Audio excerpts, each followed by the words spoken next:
Monster Hunter Wilds has been something I've been thinking about nonstop, practically for the past year. When I got to log into the beta and play the game, a better version of what I played at TwitchCon, I was thrilled. There were so many takeaways. This video is me trying to summarize my most important takeaways from the beta. The character creator was surprisingly in-depth, and I mean that not because I thought that they would do poorly, but rather because of how much detail you could actually edit. I didn't even bother going into half of the other details that you could do. They don't have a gender option. You're just molding from clay practically. They do have presets to help you if you want a specific type of body shape or whatever that you align more with in terms of what you want your hunter to look like, but you have so many options that it's practically impossible for you to go through all of them. Luckily, the beta allowed us to go back in and re-edit the character throughout the duration of the full beta, but I'm assuming that the full launch game will probably go back to a voucher system like they have been doing for World and Rise. I was a little concerned, seeing as they made it very apparent that narrative is their key focus this time. Much like World. They had made mention already that they are going to bring back cutscenes, some of them unskippable. Worlds didn't have the best characters, but that's where Wilds is really already exceeding World and Rise. Right off the bat, Alma, your guild handler, has a name, but she's with you all the time. She's not an idiot in distress that you have to rescue over and over again. Jim, on the other hand, we don't really see much. We see her being capable, we see her being confident, but we don't really see her do anything.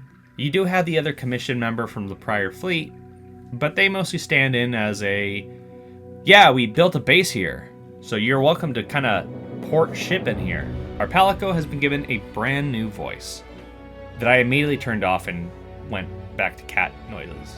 Not because I didn't think that it would be helpful, but rather it's that the cat is a very anime character. The Palico is designed to be your guide, your Navi, and for better or worse, that comes with a lot of tropes. The biggest change comes actually in the newest addition to your crew, the Sacred.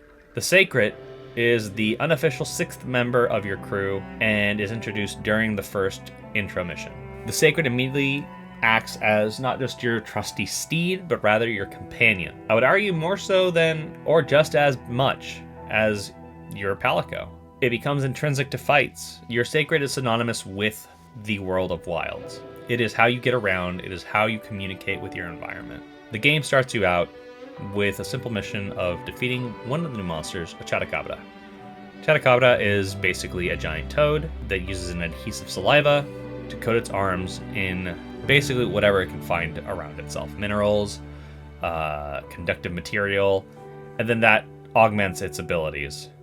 Which normally would just be bashing its arms into you, but by throwing its weight around with extra, coatings, it can add, potentially, several different elements. There's a lot of depth to this monster, even at this low level. You've all seen the Doshiguma fight plenty of times by now, so I'll keep it brief. You fight the Alpha Doshiguma, you can choose to take it on with its whole pack, or separate it from its pack and take it on one-on-one. The Doshiguma showcases the wounding mechanic, plenty of opportunity for use of the new offset mechanic, and is actually quite a challenging fight. After the Doshiguma hunt, you're free to wander through the Windward Plains at your leisure. You can encounter Chatacabra, Doshiguma, Valhalla, and the infamous Ray Dao, the apex predator of the region. Before, in the TwitchCon demo, which had a total runtime of about 30 minutes, we experienced all 3 weather conditions relatively quickly, one after the other.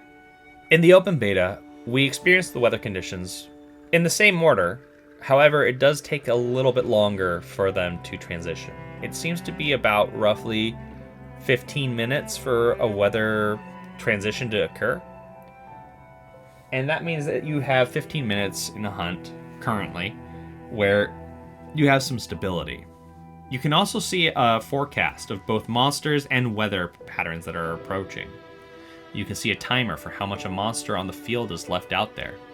And you can also see a strength counter, which allows you to measure how strong a monster is and how many rewards it'll give, or rather how many bonus rewards it'll give. I definitely feel as though this game is much bigger than weapon changes, a new system mechanic, or even like the weather system. I feel like this game is going to be a very unique adventure game and a very unique RPG game. And how effective Capcom and the dev team are at conveying the relationship between the player's actions and the overworld is what's going to make or break this game, in my opinion.